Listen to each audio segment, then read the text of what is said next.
주님 다시 배울 날이 날로 날로 다가와 무거운 짐 주께 맡겨 벗을 날도 멀잖네.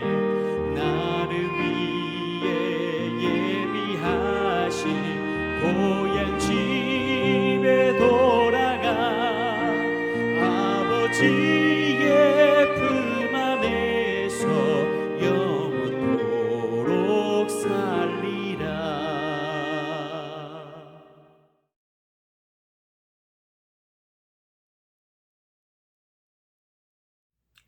샬롬. 오늘 아침께 묵상할 말씀 마가복음 10장 48절에서 50절입니다. 제가 봉독하겠습니다. 많은 사람이 꾸짖어 잠잠하라 하되 그가 더욱 크게 소리질러 이르되 다윗의 자손이여 나를 불쌍히 여기소서 하는지라. 예수께서 머물러 서서 그를 부르라 하시니 그들이 그 맹인을 부르며 이르되 안심하라 일어나라 그가 너를 부르신다 하매 맹인이 겉옷을 내버리고 뛰어 일어나 예수께 나아오거늘. 어제는 바디메오가 한 사람과 달리 자신의 공로나 자신의 의가 아니라 예수님의 국률하신가 그 성품에 기대어 주님께 나아갔다는 것에 대해서 살폈습니다. 예루살렘으로 올라가는 길 위에서는 고난이 하나님께로 인도함 받는 축복으로 바뀌는 그러한 신비가 일어나는데 오늘은 그것에 대해서 한번 살펴보려고 합니다. 바디메오가 예수님께서 지나가신다는 말을 듣고 어제 살펴본 것처럼 자신의 의가 아니라 예수님의 국률과 성품에 기대어서 크게 외칩니다. 뭐라고 외치죠? 다윗의 자손 예수여 나를 불쌍히 여기소서 외칩니다. 그런데 그 상황에서 어떤 일이 벌어집니까? 10장 46절입니다. 그들이 여리고에 이르렀더니 예수께서 제자들과 허다한 무리와 함께 여리고에 나가실 때에 디메오의 아들인 맹인거지 바디메오가 길가에 앉았다가 그곳에는 바디메오와 제자들만 있었던 것이 아니라 허다한 무리가 함께 있었습니다. 그리고 그 바디메오의 외침을 듣고 그들은 이렇게 반응했습니다. 10장 48절입니다. 많은 사람이 꾸짖어 잠잠하라 하되 그가 더욱 크게 소리질러 이르되 다윗의 자손이여 나를 불쌍히 여기소서 하는지라. 많은 사람이 꾸짖어 잠잠하라고 합니다. 그들은 바디메오를 지금 핍박하고 있는 것이죠. 그런데 그때 바디메오는 어떻게 행동합니까? 더욱 크게 소리질러 불쌍히 여겨달라고 주님께 간구합니다. 바디메오가 집중하는 것은 많은 사람의 여론이 아니라 예수님이었습니다. 그리고 예수님의 국률이었습니다. 여러분, 우리는 신앙생활을 하면서 하나님을 더 많이 신경 씁니까? 아니면 여론을 더 많이 신경 씁니까? 하나님께서 어떻게 생각하실까? 하나님이 어떤 것을 기뻐하실까? 이것에 더 집중하나요? 아니면 사람들의 여론에 더 집중하나요? 바울은 갈라디아서에서 다음과 같은 고백을 했습니다. 갈라디아서 1장 10절입니다.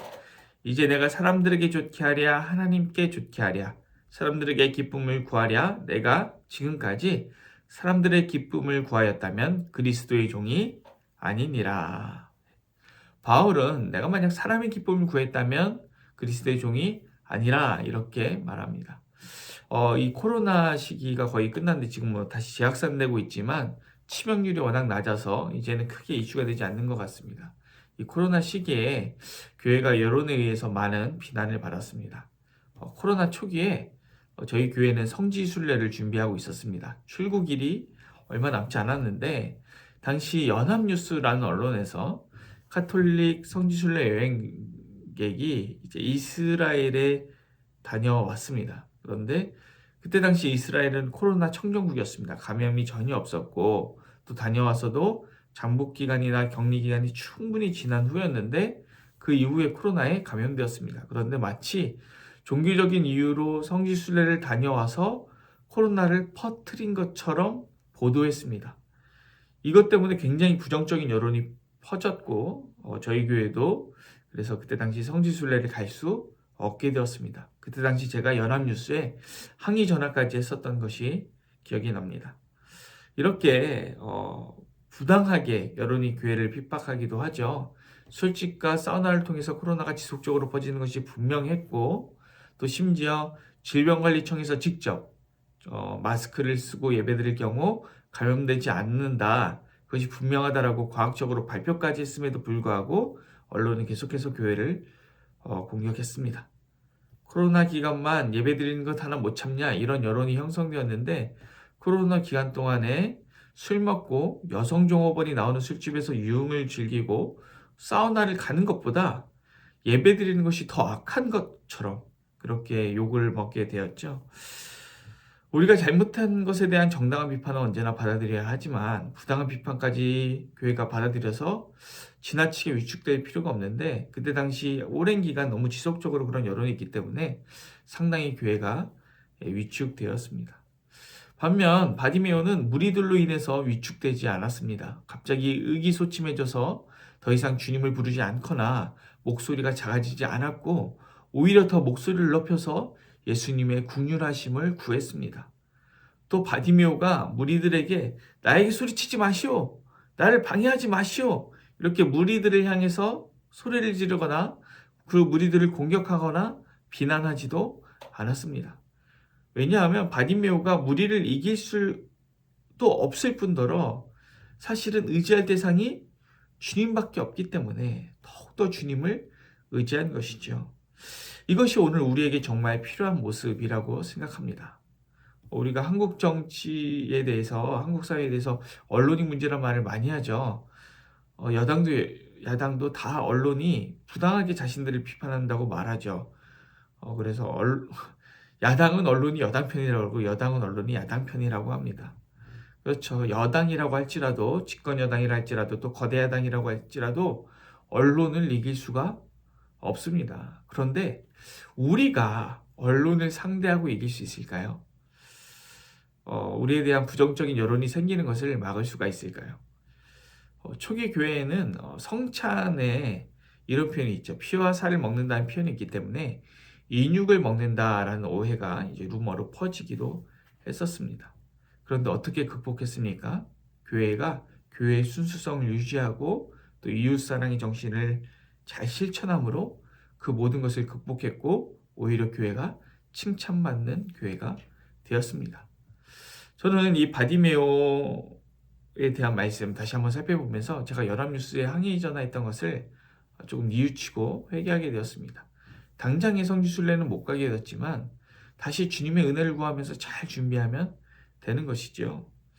우리가 지금 할 수 있는 일을 하고 주님께 은혜를 구하면 되는 것입니다. 하나님께서 결국에는 신원하실 것이기 때문이죠. 바디메오에게 일어난 일을 보십시오. 많은 무리들이 바디메오를 꾸짖었습니다. 그런데 그것이 어떠한 바디메오가 무리들을 공격하고 대항해서가 아니라 예수님의 말씀 하나로 반전이 일어나게 됩니다. 10장 49절 읽어보겠습니다. 예수께서 머물러 서서 그를 부르라 하시니 그들이 맹인을 부르며 이르되 안심하고 일어나라 그가 너를 부르신다 하매. 예수님께서 바디메오를 부르시자 바디메오를 핍박하던 무리들은 이제 바디메오를 안심시키고 예수님께로 인도하는 선한 도구가 됩니다. 10장 50절 한번 읽어보겠습니다. 맹인이 겉옷을 내버리고 뛰어 일어나 예수께 나아오거늘.